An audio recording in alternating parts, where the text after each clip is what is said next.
Next, let's try to insert a table into our document. So as we insert anything, we want to make sure that we have placed our cursor where we want the object we're going to insert to appear.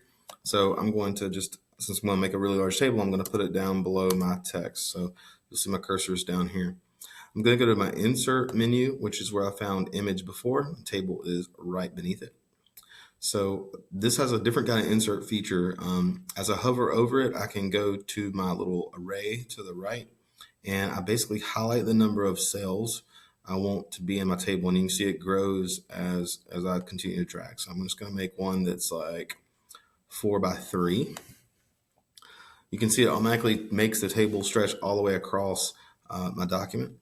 And you can see that we have a few extra features to our far right. This happens every time that we insert a new object. We get a couple of additional features in our toolbar. So once my table is selected, I can now go to Format, and I have Table here as well.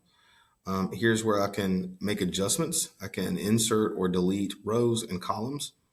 I can distribute rows and columns, which means if I stretch my table out to be taller or wider or less, more narrow, I can make the columns more even doing that. I can merge or unmerge cells that I've selected.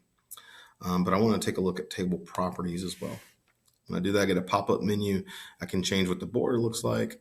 So I want to make mine thicker around the edges.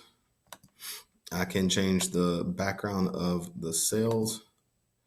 I can change how the text in the cell appears and where the table appears. So the table is aligned left in the document.